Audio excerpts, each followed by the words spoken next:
बोलो श्री प्राणनाथ प्यारे की जय, श्री सद्गुरु महाराज की जय। प्रणाम।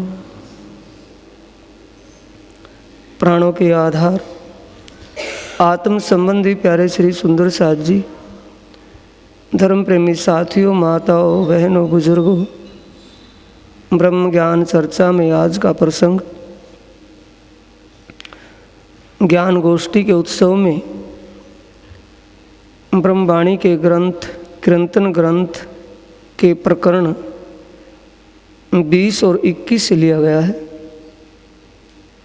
आखिरी जमाने के खाविंद विजयाभिनंदन बुद्ध निष्कलंक श्री प्राणनाथ जी महामती जी श्री मुखवाणी में कह रहे हैं, अब तो कछुए ना देखत मध में, पर ए मद है पल मात्र। श्री महमत दीवाने को कहो न माने, सो पीछे करसी पछताप, सो पीछे करसी पछताप। साधो या जुग की ए बुध, दुनिया मोहम्मद की छाकी, चली जात बेसुध। आप हक्की स्वरूप आखिरी जमाने के खाविंद विजयाभिनंदन बुद्ध निष्कलंक स्वरूप श्री प्राणनाथ जी फरमा रहे हैं, सुंदर साथ जी, कि अब प्राणी अपने मोह अज्ञान की मद मस्ती में कुछ भी विचार नहीं कर रहा,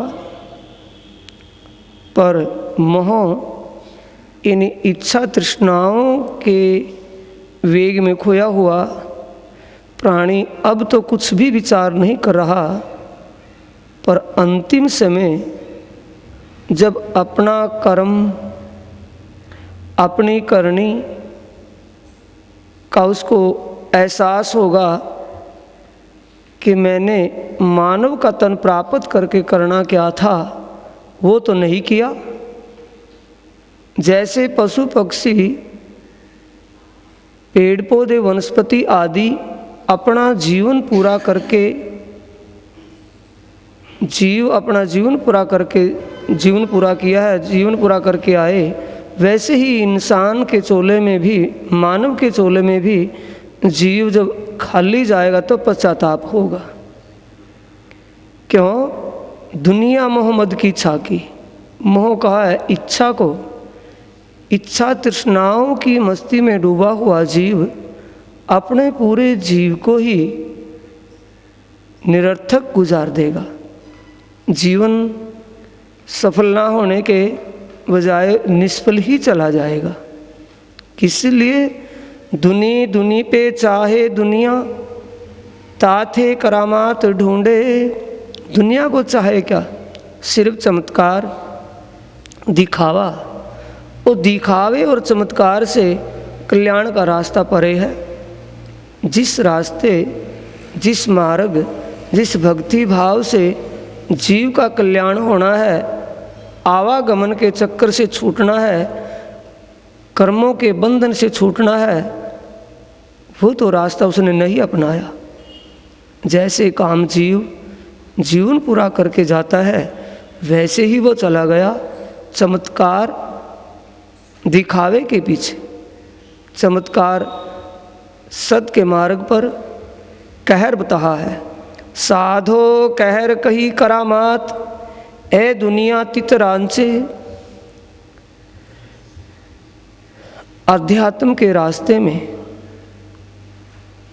अध्यात्म जगत में, जीव के कल्याण आत्म जागने के रास्ते में तो चमत्कार को धोखा कहा है, और दुनिया उसी में रची पची है। दुनिया का हर प्राणी तो उसमें रचा पचा है, लेकिन मानव का चोला पाकर के, मानव का तन पाकर के जीव को तो कुछ और ही विचार करना था। क्या विचार करना था? जिसके लिए मिला है, मैं कौन, कौन मैं कहाँ को, कहाँ थे बिछड़ो, कौन भौम ए छल। मैं कौन हूँ, यानी इस मानव के तन में ये चेतना शक्ति क्या है, इस तन में कहाँ से आई है, और ये चेतन शक्ति इस तन को छोड़ कर के जाएगी कहाँ, इसका मूल ठिकाना कहाँ है। जिन झूठे संबंधियों से संबंध लगाए बैठा था, इन झूठे संबंधियों को छोड़कर इसका सच्चा संबंध किससे है, उसको कैसे प्राप्त करे, ये इसको जानना था, ये इसको पाना था, ये समझना था, और ये उसने किया ही नहीं।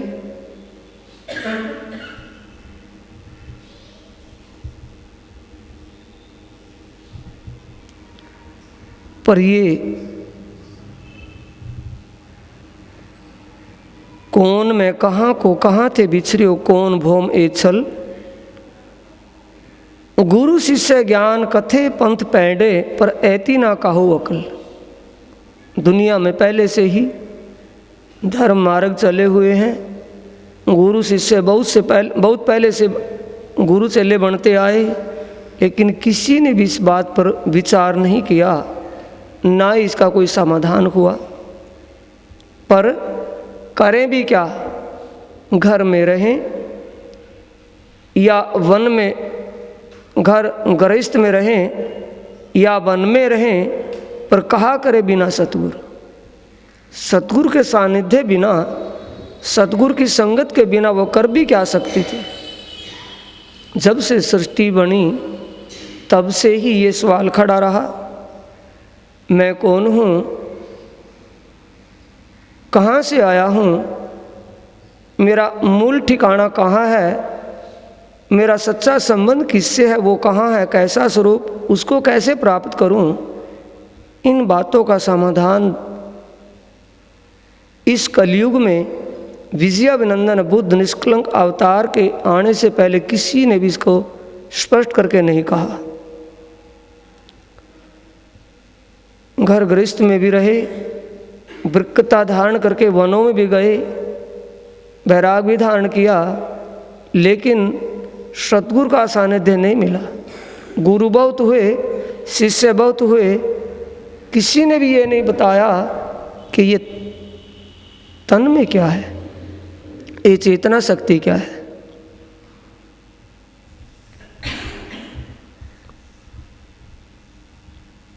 जुग का जुग, एक दो की बात नहीं, किसी व्यक्तिगत की बात नहीं, युग का युग इस बात को जाने समझे बिना ऐसे ही चला गया, ऐसे चला जा रहा है, पर इस विषय का ज्ञान किसी को भी नहीं हुआ।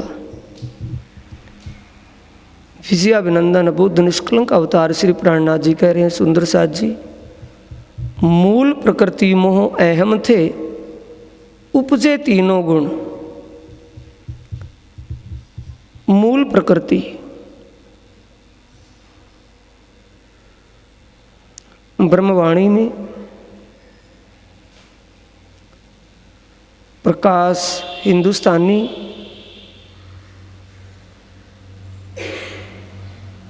ब्रह्मवाणी का ग्रंथ प्रकाश हिंदुस्तानी ग्रंथ का प्रकरण 37, आखिरी प्रकरण प्रगट वाणी का, उसमें चौपाई आई है, ना ईश्वर ना मूल प्रकृति, तादिन की कहूँ आपा भी थी। उस समय अक्षरातीत पारब्रह्म परमात्मा के सत अंग अक्षर ब्रह्म के दिल में भी सृष्टि रचना का विचार नहीं था। मूल प्रकृति, ना ईश्वर ना मूल प्रकृति, अक्षरातीत पारब्रह्म परमात्मा के सत अंग अक्षर ब्रह्म की इच्छा शक्ति को मूल प्रकृति कहा है। वो इच्छा शक्ति सुमंगला शक्ति है।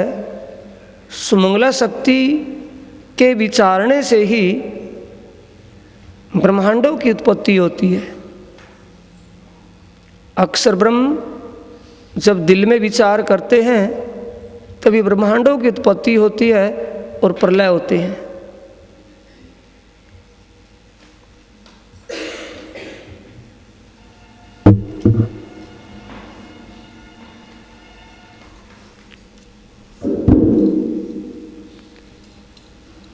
ये सुमंगला शक्ति, ना ईश्वर ना मूल प्रकृति, अक्षर ब्रह्म का मन, अक्षर का चतुष्पाद अव्याकृत मन, अक्षर के चित्त स्वरूप सुमंगला शक्ति जो शिव, सदाशिव, नाद शिव, ब्रह्म शिव, चार शिवों के पावे बनाकर और परम शिव का बिछोना बिछा करके ऊपर चतुर्भुज स्वरूप में बैठी है।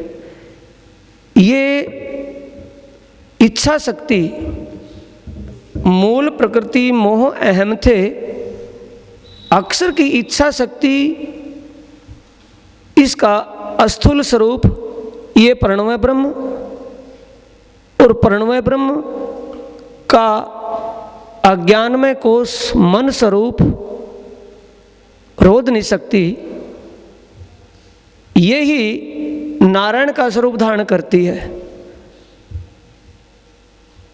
ईश्वर नारायण का रूप धारण करती है और नारायण के अंतर मन में संकल्प होता है, मैं एक हूँ बहुत से हो जाऊं, एक हूँ बहुश्याम, एक हूँ बहुत हो जाऊं।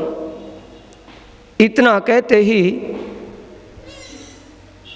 त्रिगुण के प्रतीक त्रिदेवा भगवान शंकर, भगवान विष्णु और ब्रह्मा, ब्रह्मा विष्णु भगवान शंकर तीनों की उत्पत्ति और पांच तत्व, पांच तत्वों में तीन गुणों का पसारा होते ही अज्ञान और भ्रम का अंधकार छा जाता है।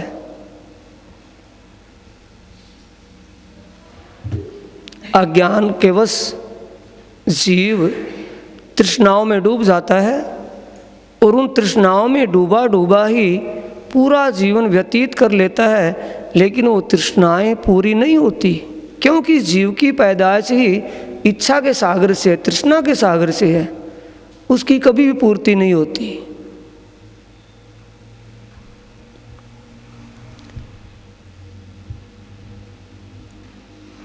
प्रलय प्रकृति जब भई तब पांचों 14 पतन,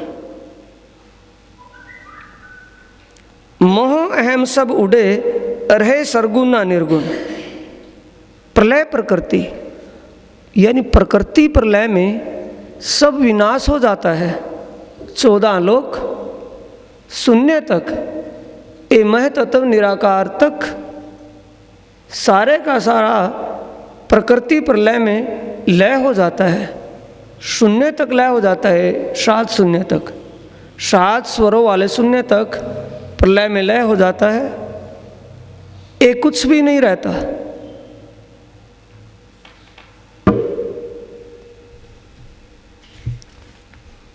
तब जीव को घर कहाँ रहो, कहाँ खसम वतन, गुरु शिष्य नाम बहुतों धरे पर ऐसुद परी नाकिन।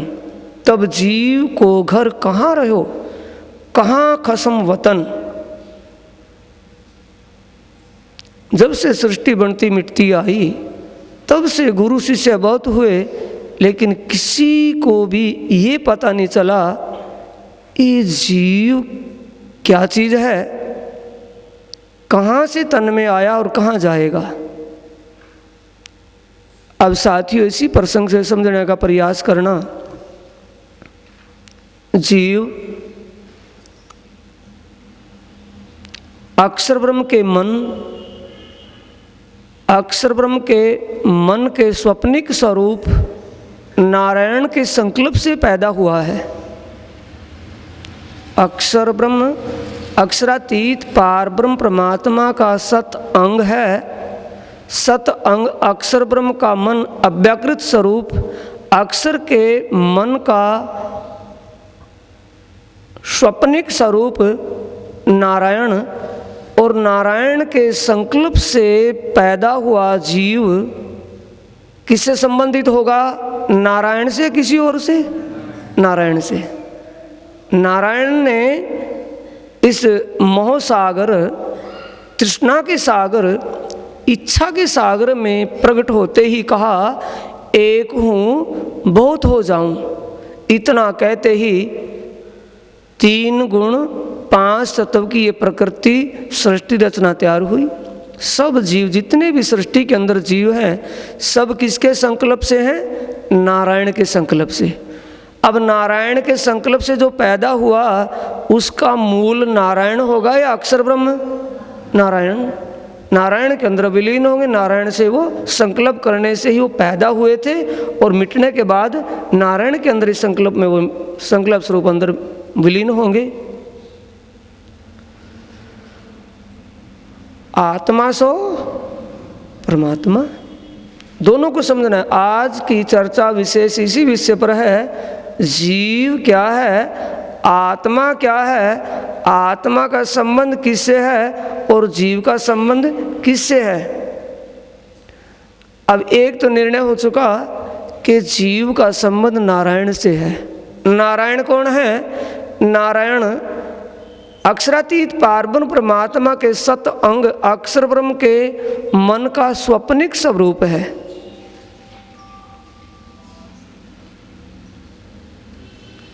जब ये प्रकृति प्रलय होगी, जीव जितने भी प्राणी प्रकृति सृष्टि के अंदर हैं, ये प्रकृति प्रलय हो जाएगी, तब ये नारायण के अंदर ही लीन हो जाएंगे। और जब नारायण ही महाप्रलय में लीन हो जाएंगे, ये 14 लोक के जीव सारे प्रकृति प्रलय में सारे के सारे लय हो जाने के बाद महाविष्णु का महाकारण स्वरूप इसमें विलीन हो जाएंगे। और जब ये महाविष्णु महाप्रलय में लय हो जाएंगे, नारायण का स्वरूप ही महाकारण में यहाँ है महाविष्णु। जब ये नारायण ही महाप्रलय में विलीन लय हो जाएगा, तब ये प्रकृति पुरुष अपने मूल प्रणव ब्रह्म में लीन हो जाएगा। और प्रणव का विरोध नहीं शक्ति के अंदर, क्योंकि अथर्व वेद के अंदर जो मंत्र आया है, माया जग्गे माया, माया से माया बनती है, ब्रह्म से माया नहीं बनती। अंधेरे से अंधेरा उपजता है, प्रकाश से अंधेरा नहीं उपजता। ब्रह्म परमात्मा प्रकाशमय स्वरूप है और माया ये अंधकार स्वरूप है। तो ये अंधकार नारायण स्वरूप रोधनी शक्ति में विलीन होता है, जो प्रणव ब्रह्म का मन है। और प्रणव ब्रह्म सुमंगला शक्ति का अस्थूल रूप है। अस्थूल रूप सुमंगला शक्ति का प्रणव है, और प्रणव का स्थूल यानी मन रोधनी, और रोधनी का स्वप्निक स्वरूप नारायण। तो नारायण महाप्रलय में विलीन होगा तो जाकर के प्रणव रूप प्रणव ब्रह्म रोधनी शक्ति में विलीन हो जाएगा। तब जीव का घर कहाँ रहे हो, पता चल गया जीव कहाँ चला जाएगा। ये सारी प्रकृति के जीव प्राणी जितने हैं नारायण में लीन हो जाएंगे। और नारायण जाकर के अक्षर ब्रह्म के मन के स्वरूप अव्याकृत का इच्छा शक्ति सुमंगला के प्रणव ब्रह्म अक्षर का मन अव्याकृत, उसकी इच्छा शक्ति सुमंगला, उस सुमंगला का स्थूल प्रणव ब्रह्म और प्रणव ब्रह्म का मन रोधनी इसके अंदर विलीन हो जाएंगे, प्रणव ब्रह्म के अंदर विलीन हो जाएंगे। ये पता चल गया। अब जीव की करतूत क्या, जीव इसके अंदर कैसे पहचाने सुंदर साथ जी। ये तो पता चल गया जीव कहाँ से आया और कहाँ जाएगा, पर जीव की है किस स्केल के इसके अंदर। तन के अंदर जो जीव है, जीव इस तन रूपी पिंजरे में बंधा पड़ा है। इस तन रूपी पिंजरे को चलायवान किसने किया हुआ है? 10 प्राणवायुओं ने। जीव पिंजरे के अंदर बंद है और इस पिंजरे को चलायवान किसके द्वारा किया हुआ? चलायवान को, इसको चलाए कौन रहा है? 10 प्राणवायु। 10 प्राणवायु में इसको समझना है, अनुभव की बात है, कहने की नहीं, अनुभव की बात है। प्राणवायु नंबर 1 में प्राणवायु आती है। प्राणवायु का स्थान मस्तिष्क के अगले भाग में है। इंगला, पिंगला और सुषुम्ना से इसका अटैचमेंट संबंध है। प्राणवायु मन के साथ संबंधित है। जो संकल्प प्राणवायु करती है, मन उसको सपोर्ट देता है। प्राणवायु काम, क्रोध, मोह, लोभ, मद, मत्सर आदि का ताना बाना बुनती है। ये नहीं समझने का प्रयास करना, जो कुछ भी हम अपने करने खाने का विचारते सोचते हैं, सबका ताना बाना कौन बनती है? प्राणवायु। ये कर लें, ये होगा, वो होगा, ये करेंगे, वो करेंगे, ऐसा वैसा सारा सिस्टम किससे जुड़ा है? किससे है? प्राणवायु से। जीव का इसमें कुछ भी लेन देन नहीं है। जीव सिर्फ दृष्टा रूप में इसको देख रहा है, कर नहीं रहा। करने वाली कौन है? प्राणवायु। किसके साथ संबंधित है? मन के साथ।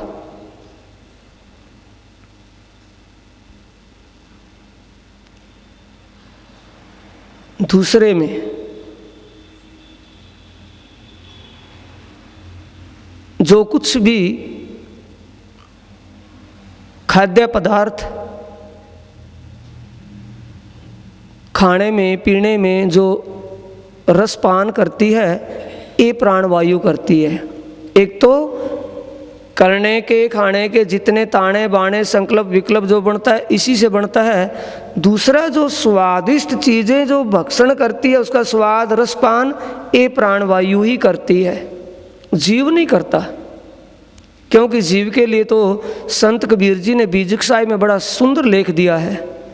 कक्का नाम केवल का, बब्बा नाम ब्रह्म शरीर, रारा में रम रहा, ताका नाम कबीर।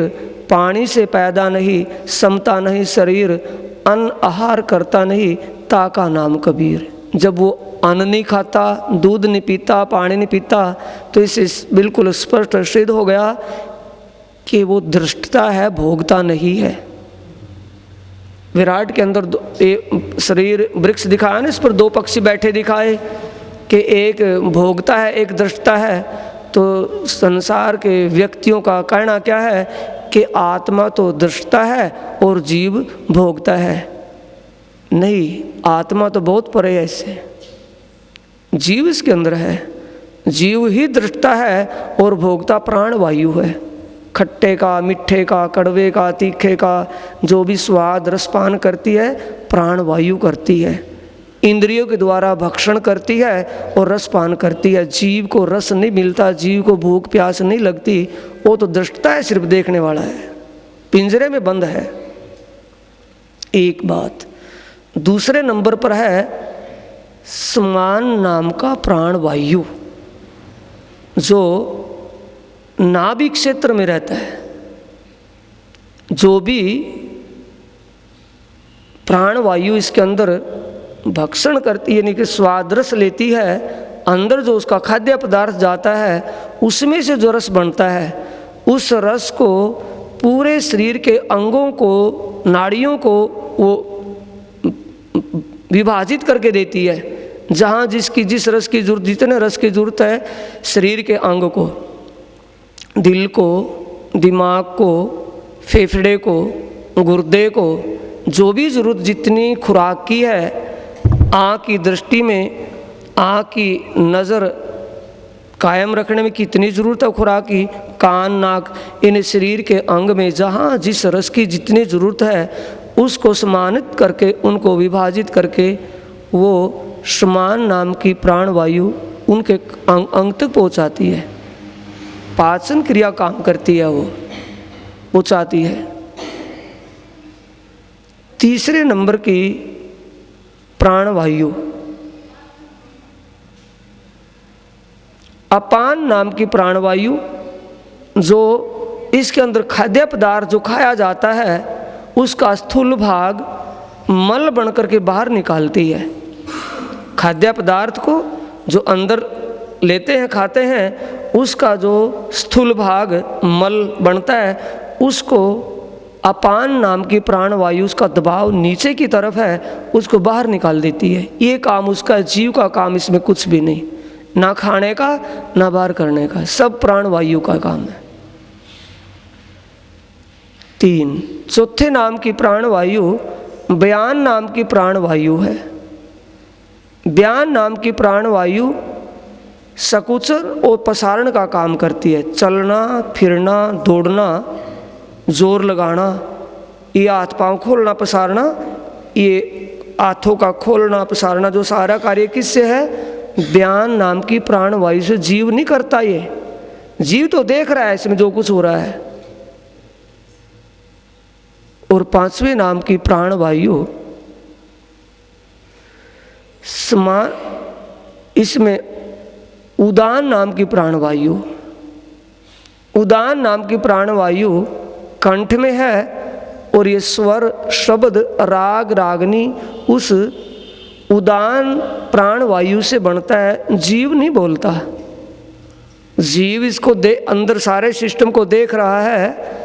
उदान नाम की प्राणवायु शब्द बना रही है, राग, बात, शब्द निकल रहा है। अगर वो काम छोड़ दे तो मुंह तो खुलेगा लेकिन आवाज नहीं बनेगी, शब्द ही नहीं बनने का। अनुभव की बात है भाई, समझने का प्रयास करना। ये 5 प्राणवायुओं का काम है, जीव ने तो इसमें कुछ नहीं किया। आगे 5 उप प्राणवायु इसी के साथ में है।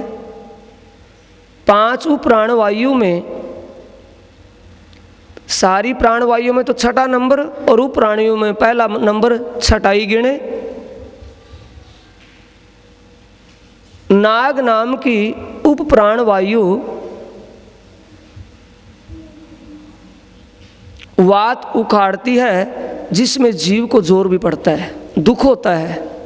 वात उखाड़ना, जब दस्तका लगे, फंदा लगे, सांस उखड़ तुखड़ हो जाए, ये उस नाग नाम की उप प्राणवायु का काम है। जीव नहीं करता उसमें कुछ भी। 7वें नंबर पर क्रुम नाम की उप प्राणवायु। क्रुम नाम की उप प्राणवायु पलक का झपकना, खोलना। ये जो पलक मिचती है, पलक बंद होती है और खुलती है, ये क्रुम नाम की प्राणवायु करती है। जीव का इसमें कुछ भी रोल नहीं है, कुछ भी नहीं करता। 8वें नंबर पर क्रकल नाम की उप प्राणवायु भूख और प्यास को उभारती है। भूख प्यास लगती है, वो क्रकल नाम की उप प्राणवायु करती है, तब भूख प्यास लगती है। जीव को भूख प्यास नहीं लगती। इसके आगे फिर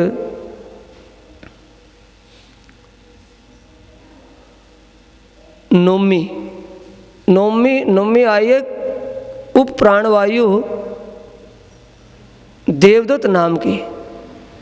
देवदत्त नाम की उप प्राणवायु जुभाई लाती है। बिना देवदत्त उप प्राणवायु के क्रियाशील हुए बिना जुभाई आएगी नहीं। और 10वें नंबर पर धनंजय नाम की उप प्राणवायु इस बोलते जीव को बाहर निकालती है अंतिम श्वास के बाद। इसके अंदर जो जीव है उसको निकालती है अंतिम श्वास के बाद। वो धनंजय नाम की उप प्राणवायु का काम है। जीव अपने आप नहीं वहाँ से निकल पाता। इतना जो क्रियाशील हमारा शरीर है, इसमें किस क्रिया में जीव की क्रिया है? 10 क्रियाएं जो चली, 10 जो प्राणवायु क्रियाशील इसके अंदर हैं, कार्यरत हैं। इसमें जीव का कौन सा कार्य है? कोई सा भी नहीं। तो जीव दृष्टा है, भोगता? दृष्टा सिद्ध हो गया। जीव का संबंध किससे है? नारायण से। उसके संकल्प से ही पैदा हुआ था और माँ प्रलय में, संकल्प के बाद प्रकृति प्रलय में उसी में विलीन हो जाएगा। और जब माँ प्रलय होगी तो नारायण भी लय में विलीन हो जाएगा, वो भी नहीं बचेगा। इनमें जीव को शास्त्रों में अमर कहा है। 14 लोक को प्रलय में, माँ प्रलय में प्रलय कहा है और जीव को अमर कहा है। तो जीव अमर कैसे है कि अक्षरातीत पारब्रह्म परमात्मा के सत अंग अक्षर ब्रह्म के मन का स्वप्निक स्वरूप होने से नारायण, तो नारायण जब माँ प्रलय में लीन किस में होता है? सत अंग अक्षर ब्रह्म के मन में, इसलिए उसमें समा जाता है, फिर वहाँ से प्रकट होता है। ये इसकी अमर कथा है, अमर होना है। ये तो जीव रहा। आगे प्रसंग आया है, कौन स्वरूप है आत्मा, पर आत्म कहा क्यों भिन्न, सुध ठोर ना स्वरूप की असंशय भान्यो ना किन। अब साथियों, ये तो प्रसंग रहा जीव का, समझ में आ गया होगा, बिल्कुल स्पष्ट है। अब आए आत्मा की तरफ। एक आवाज़ सुनने को मिलती है, बोलते कहते भी हैं उसको, आत्मा सो परमात्मा। बिल्कुल सीधा सच्चा है, आत्मा परमात्मा का ही अंग है। जैसे सूरज और किरण, सागर और उसकी लहर कभी एक दूसरे से जुदा नहीं है, अभिन्न अंग है। लेकिन यहां कैसे? ये तो स्वप्न का खेल है, स्वप्न की लीला, इसमें आत्मा कैसे? आत्मा सो परमात्मा, पारब्रह्म परमात्मा सच्चिदानंद।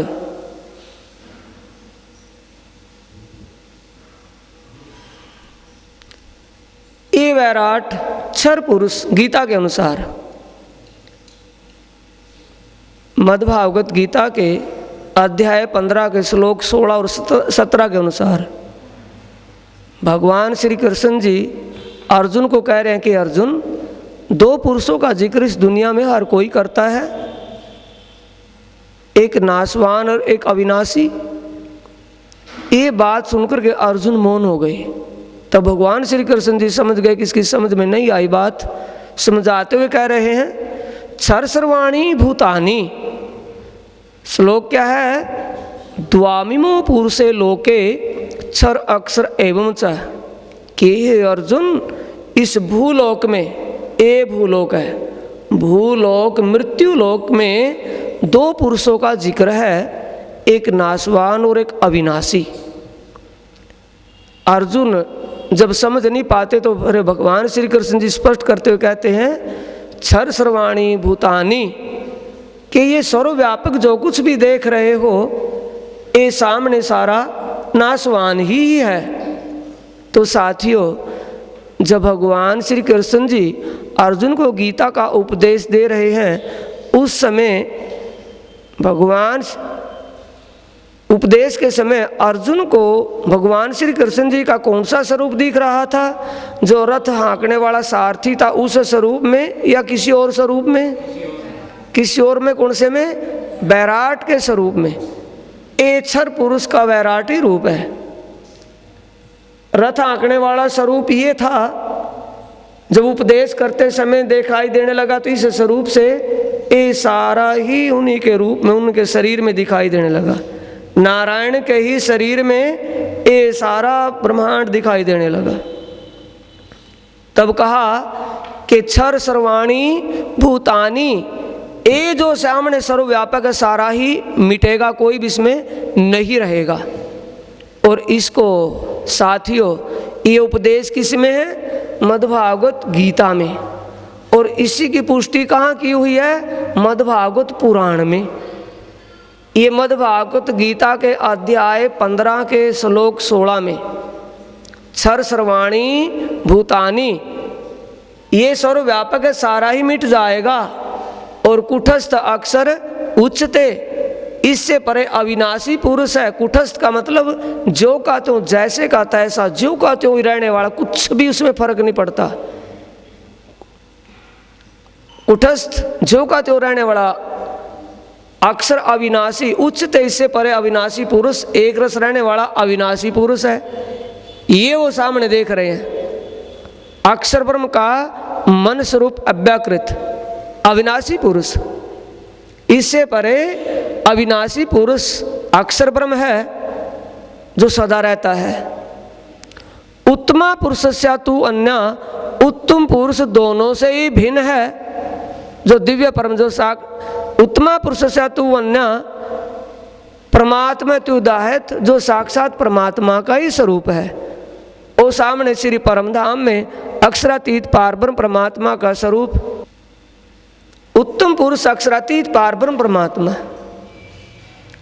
ये क्षर सर्वाणी भूतानी, ये सर्वव्यापक बनने मिटने वाला नाशवान है। क्षर सर्वाणी भूतानी। अब इसमें ध्यान देंगे, भगवान श्री कृष्ण जी के उस वैराट रूप में अर्जुन जो देख रहा है, क्या देख रहा है कि भूलोक से परे भुर्वे लोक में पितरगण, आगे स्वर्ग लोक में 33 करोड़ देवताओं के देवराज इंद्र ध्यान में बैठे हैं, समाधि में, ध्यान की मुद्रा में बैठे हैं, समाधि अवस्था में। और उसके परे सतलोक में ब्रह्मा जी और विष्णु लोक बैकुंठ में भगवान विष्णु और शिवपुरी में भगवान शंकर ध्यान में बैठे हैं तीनों। इनके परे परम ब्रह्म ज्योति स्वरूप और गायत्री ध्यान मगन है। और उसके परे मोह सागर से प्रकट उस मन रूपी अंडे में, यानी कि सत्यनारायण भी समाधि में बैठे हैं। अब ध्यान देंगे, जब इस आलम के भगवान ध्यान में बैठे हैं, देवलोक के देवता भी ध्यान में बैठे हैं, उनकी ध्यान की वो मुद्रा, ध्यान की वो स्थिति अवस्था ये सिद्ध कर रही है कि वो भी आत्माओं के मालिक नहीं हैं, वो भी अपनी आत्मा के कल्याण के लिए ध्यान समाधि में बैठे हुए हैं। और उनकी आत्माओं का मालिक भी उनसे परे है। क्षर सर्वाणी भूतानी कुटस्थ अक्षर उच्चते उत्तमा पुरुषस्य तु वन्या परमात्मा त्युदाहित।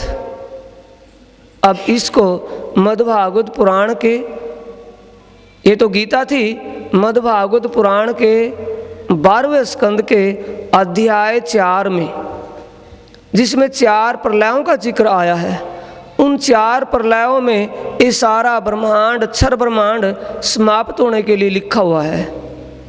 अब साथियों, इसमें परमात्मा नहीं, परमात्मा इससे परे है। परमात्मा का सत अंग अविनाशी पुरुष अक्षर ब्रह्म है, जिसके विचारने मात्र से अनंत ब्रह्मांड बनते और मिटते हैं। पारब्रह्म परमात्मा के दिव्य परमधाम में ब्रह्मात्माएं, पारब्रह्म परमात्मा के दिव्य परमधाम में ब्रह्मात्मा उनके पावन चरणों में बैठी हैं, जो परमात्मा का ही अभिन्न अंग है। पारब्रह्म परमात्मा के उस दिव्य परमधाम के अंदर ब्रह्मात्माएं उनके पावन चरणों में मूल मिलावे में बैठी हैं, पर आत्म स्वरूप जो परमात्मा का ही अंग है। दुनिया में बोलते तो हैं, लेकिन ऊंची बात बोल रहे, उनकी समझ से परे है। आत्मा सो परमात्मा, परमात्मा के ही अभिन्न अंग आत्मा है। जीव का, नारायण का अंग जीव है, परमात्मा का अंग आत्मा है। वो आत्मा परमात्मा से कैसे जुदा है, भिन्न कैसे है, अब ये समझना है। पारब्रह्म परमात्मा की इच्छा हुई, यानी पारब्रह्म परमात्मा ने अपनी साई भी, अक्षरातीत पारब्रह्म परमात्मा ने अपनी साई भी और अपने प्रेम की लीला को जाहिर करने का विचार किया, जिसके कारण ब्रह्मात्माओं को सूरता रूप से इस खेल में उतारा, क्योंकि उनके प्रेम की समीक्षा परमधाम में नहीं हो सकती थी। उस प्रेम की तुलना इस दुख की दुनिया में, स्वार्थ की दुनिया में, उस प्रेम की तुलना और परमात्मा की साहिबी की तुलना, ये दोनों यहाँ हो सकती थी, वहाँ नहीं। इसलिए पारब्रह्म परमात्मा ने अपनी ब्रह्मात्माओं को इस स्वप्न के खेल में उतारा सूरता रूप से। पारब्रह्म परमात्मा के सत अंग अक्षर ब्रह्म नित्य प्रति अक्षरातीत पारब्रह्म को दर्शन, पारब्रह्म परमात्मा को प्रणाम करने और दर्शन करने के लिए जाते हैं। हर रोज़ उन पारब्रह्म परमात्मा का दर्शन करके वापस आ जाते हैं। जिस दिन भी परमात्मा ने ये अपने दिल में विचार लिया कि मैं अपनी साहिबी और प्रेम को जाहिर करूं, उसी दिन पारब्रह्म परमात्मा ने अपने ब्रह्म आत्माओं का दर्शन भी करवा दिया। अक्षर ब्रह्म जैसे ब्रह्म आत्माओं को रास प्रेम की लीला में मग्न देखते हैं, तो उन आत्माओं की उस लीला को देख करके मुग्ध हो गए और विचार किया कि हे मेरे आत्म के सच्चे मालिक, मुझे इस प्रेम आनंद की लीला को कब दिखाओगे? मैंने तो कभी नहीं देखा इस लीला को। ये विचार करके जैसे वो उनके दर्शन करके वहाँ से चलते हैं, उन जाते हुए को पारब्रह्म परमात्मा के पावन चरणों में बैठी आत्माएं देख लेती हैं। उनके दिल में ये विचार उपजता है कि हे हमारी आत्म के सच्चे मालिक प्रियतम परमात्मा धाम धनी, ये दूसरा पुरुष कौन है जो आवाज देख रहे हैं कि मेरा ही तो सत अंग है, मेरा ही अंग है, मेरा ही स्वरूप है कि नहीं? आप तो हर पल हमारे पास बैठे रहते, हमारे पास रहते हो। ये स्वरूप तो पहली बार देखा। कि हाँ, तुमने पहली बार देखा होगा, लेकिन आता तो ये रोज है। कि कहाँ से आते हैं? कि जमुना के दूसरे तरफ जो इनका रंगमहल सामने देख रहे हैं, इससे आते हैं। कि वह क्या करते हैं कि इस परमधाम की लीला का आनंद अनुभव करते हैं और इनके विचार से अनंत ब्रह्मांड बनते हैं। इनके हुक्म से अनंत ब्रह्मांड बनते हैं। वो ब्रह्मांड कैसे हैं कि दुख सुख की दुनिया।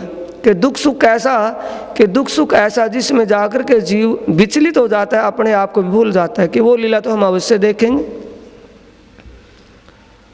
तो उस अपने अक्षरातीत पारब्रह्म परमात्मा ने अपने सत अंग अक्षर ब्रह्म के द्वारा बनाई गई दुख सुख की लीला को दिखाने के लिए अपनी ब्रह्मात्माओं को सूरता रूप से इस स्वप्न के खेल में उतारा है। बैठी परम धाम में है, उनकी सूरता इस खेल में लगी हुई है, लेकिन डायरेक्ट सीधा भी नहीं देख पाती। अक्षरातीत पारब्रह्म परमात्मा के दिल के विचार से ब्रह्मांडों की उत्पत्ति हो तो वैसे नहीं हो सकती। अक्षरातीत परमात्मा के अंतर मन में जो इस सृष्टि की भूमिका बनी हुई है, उस भूमिका को ही देख रही है, डायरेक्ट दुनिया को नहीं। अगर डायरेक्ट दुनिया को सूरता रूप से देखेंगे तो स्वप्न नहीं रहेगा उनके सामने। वो साक्षात सच्चिदानंद का स्वरूप है। आत्मा परमात्मा सच्चिदानंदमयी है, आत्मा भी सच्चिदानंदमयी है। सच्चिदानंदमयी के सामने, सत्य के सामने स्वप्न नहीं रहेगा। इसलिए अपने दिल में भूमिका जो बनाई है परमात्मा ने, उस भूमिका में ही उसको उन आत्माओं को दिखा रहे हैं। वो आत्माएं कितनी मगन हो गई हैं कि वो अपने आप को भी भूल गई है। सुरता ऐसी उनकी लगी हुई है।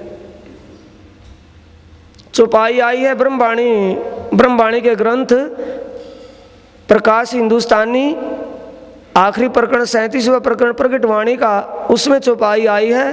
जो नींद में देखिए सुपन, यो उपजे हम वृज वधुजन। उपजत ही मन आशा घनी, हम कब मिलसी अपने धनी। ध्यान से प्रसंग आया है। कौन स्वरूप है आत्मा, पर आत्म कहा क्यों भिन्न। आत्मा का स्वरूप कैसा है? सुरता का स्वरूप। जैसे आप किसी कमरे में सो रहे हो और सोते सोते आप स्वप्न के बाजार में आप सोते सोते स्वप्न देखने लगे और स्वप्न में आप ये महसूस करें कि हम बाजार में घूम रहे हैं। बाजार में सारा उबरू देख रहे हैं, जितनी बाजार की भीड़, दुकानों में सामान लेने वाले दुकानदार से सामान ले रहे हैं, ऐसी भीड़ भड़का वहाँ देख रहे हैं। तो उस बाजार में शरीर उठ करके गया या शरीर में से जीव निकल करके गया? शरीर और शरीर में जीव दोनों उस कमरे में ही उस अपने सोने के स्थान चारपाई पर सो रहे हैं कि उठ करके चला कोई सा उनमें से? दोनों मौजूद हैं। तो बाजार में कौन गया जिसने ऐसा ही शरीर धारण किया हुआ है? शरीर में से मन की चेतना बाजार में गई हुई है। मन की चेतना का चित्त आभासी बाजार बना हुआ है, क्योंकि 10 फुट के कमरे में ना सचमुच का बाजार है, एहसास ही तो हो रहा है, सचमुच का बाजार नहीं।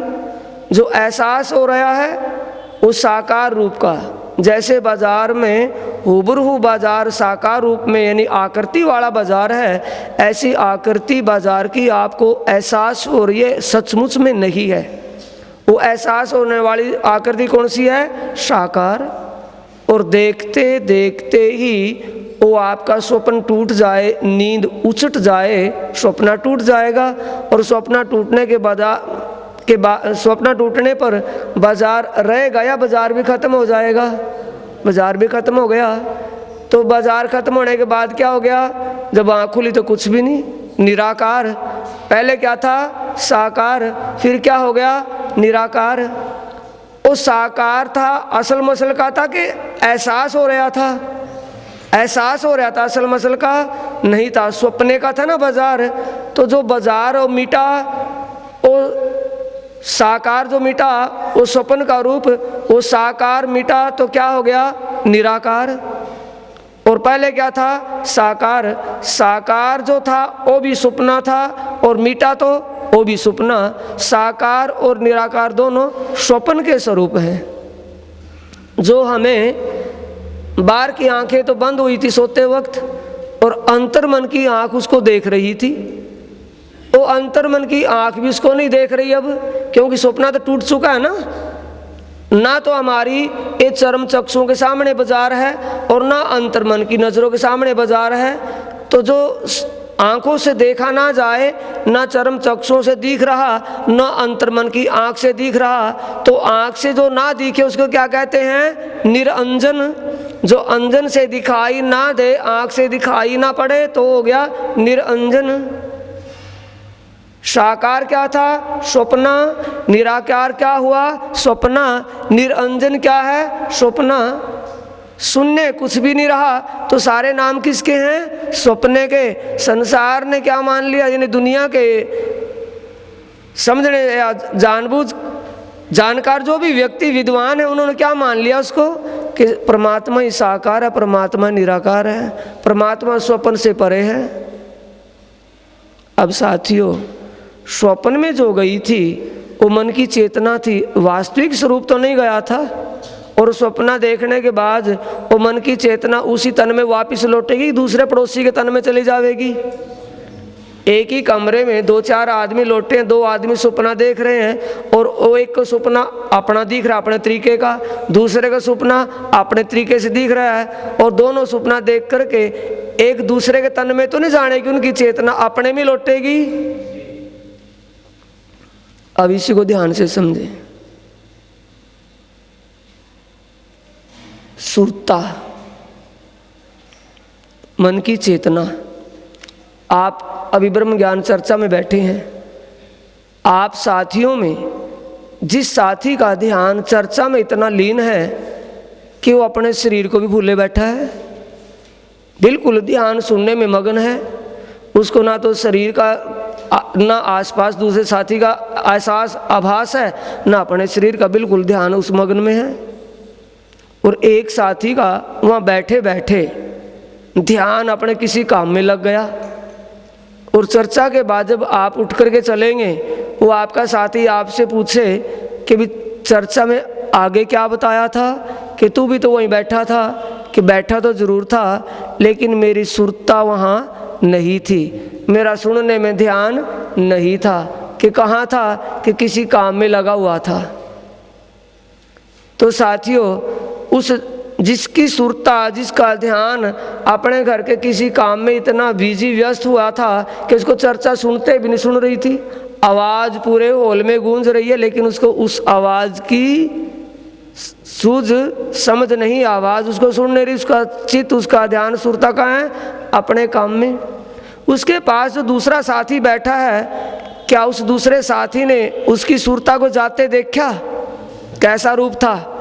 और जब चर्चा के बंद सुरता उसकी वापस लौटी, उसको होश आई तो उसकी सुरता वापस लौटी, क्या उसने पड़ोसी ने देखा कैसी थी? और जिसकी सुरता उसमें से निकल करके काम में लगी थी, जिसकी मन की चेतना काम में चली गई थी, उसने देखा था कैसी थी वो? आती देखी कैसी थी वो? एहसासी तो हुआ, अनुभवी तो हुआ, ये प्रसंग कहाँ खुला है? कीर्तन किताब के प्रकरण का नाम है शास्त्रों की प्रणाली का। जो सुख होत पर आत्म को इत आत्म को नाही, जो अनुभव होत आत्म को वो मन जीव को नाही। समझ रहे हैं ना? अनुभव एहसास की बात है, आत्म विषय की बात है। अब जो सुरता चर्चा में नहीं थी, घर के काम में चली गई थी कुछ ही देर के लिए, जब तक चर्चा चली घंटा आध घंटे के लिए, ना तो जाति का कोई रूप दिखाई दिया ना आती का पता चला, एहसास तो जरूर हुआ। तो उसका स्वरूप निराकार मानेंगे साकार? निराकार मानना है ना, निराकार। इसका भेद कहाँ पर खुला है? मद्भागवत के 32 प्रश्नों में वहां खुला है।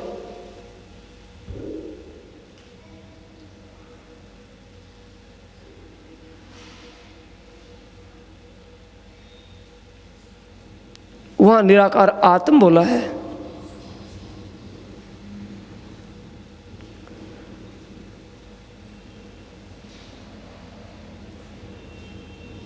आत्मा निराकार, लेकिन मूल स्वरूप तो निराकार नहीं है। जो आत्म का असल मसल स्वरूप पर आत्म स्वरूप परमात्मा के पावन चरणों में परमधाम में है, वो तो जीव का तो परमात्मा के समान है। समझ रहे ना? वैसा ही है।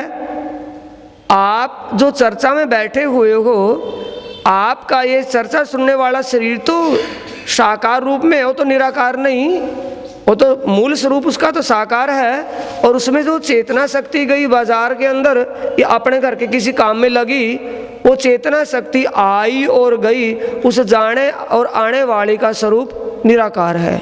लेकिन जिसके अंदर वो है वो तो निराकार नहीं हो सकता। इसलिए कहा है कौन स्वरूप है? आत्मा। आत्मा का स्वरूप क्या है? निराकार। लेकिन उसका मूल स्वरूप क्या है? पर आत्म। वो तो शुद्ध साकार है। साकार स्वप्न है, मिट जाएगा, निराकार हो जाएगा। स्वप्ने का स्वरूप साकार और निराकार है। परमात्मा का स्वरूप तो स्वप्ने जैसा नहीं है, परमात्मा का स्वरूप शुद्ध साकार है। इस स्वप्न से वो परे है।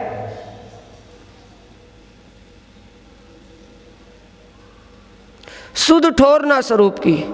ठोर का पता लग गया कहाँ बैठी? पर आत्म अपने मूल ठिकाने परमधाम परमात्मा के पावन चरणों में। कैसा स्वरूप? परमात्मा के जैसा ही स्वरूप। ए संशय भाइयों ना किन, जब से ये सृष्टि बनती मिटती आई है साथियों, ये संशय किसी ने भी दूर नहीं किया। तो इसलिए वाणी में बिल्कुल सच्चा सिद्ध हो गया। सुनियो दुनिया आखिरी भाग बड़े हैं तुम, जो कदी किन कानों ना सुनी सो आए दीदार करो कसम। कभी कानों से भी नहीं सुना था ऐसा।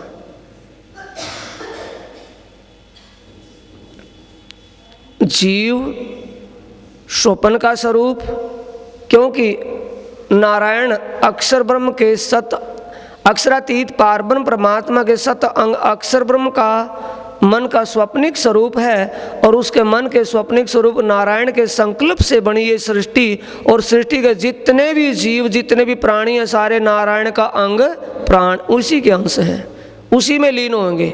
जब नारायण महाप्रलय में लीन होगा तो जाकर के अक्षर ब्रह्म के सत अंग अक्षर ब्रह्म के मन के स्वरूप अव्याकृत जो उनका स्थूल प्रणव ब्रह्म है उसके अंदर विलीन हो जाएगा।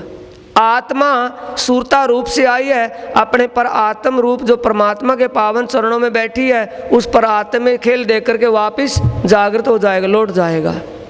ये आत्म और परात्मा और मन और जीव का विषय सुंदर साथ जी जो एक विशेष रहस्यमय बना हुआ था इस दुनिया के अंदर। अक्षरातीत पारब्रह्म परमात्मा की कृपा हुई, वो स्वयं दुनिया में प्रकट हुए अपने आवेश रूप विजयानंदन बुद्ध निष्कलंक के स्वरूप में, और उनके मुखारविंद ये ब्रह्म ज्ञान प्रकट हुआ, जिस ब्रह्म ज्ञान से आज संशय स्पष्ट हो रहा है। इसलिए महामती जी कह रहे हैं, महामत सो गुरु पाइया जो करसी साफ सबन ध्यान से। गुरु शिष्य नाम बहुत ओ धरे पर ऐसुद परीना किन। अब ध्यान देंगे तब जीव को घर कहाँ रहे हो कहाँ खसम वतन, गुरु शिष्य नाम बहुत ओ धरे। पर अशुद्ध परिना किन। गुरु चेले बहुत हुए, तो अब महामती को गुरु मिले या सतगुरु? भेद खुल गया ना सुंदर साथ जी। भाई जब से सृष्टि बनती मिटती आई तब से गुरु चेले तो बहुत थे, लेकिन किसी ने इस भेद को स्पष्ट नहीं किया था। अब महामती कौन मिला है, इंद्रावती कौन मिला है, महराज को कौन मिला है, सदगुरु मिला है जिसने ये संशय दूर किया। अब यहाँ महामत सो गुरु पाइया, अब सतगुरु मिला है जो करसी साफ सबन, जिसने सभी संशयों को मिटा दिया। देसी सुख नेचल किसको, आत्मा आनंद स्वरूपा है, उसको सुख की और दुख की कोई जरूरत ही नहीं है, ना वो दुखी होती ना उसको सुख की जरूरत है, वो आत्म आनंद रूप है। देसी सुख नेचल किसको, नारायण के अंश नारायण के अंग इन जीवों को और नारायण को भी अखंड सुख देने के लिए आए हैं वो।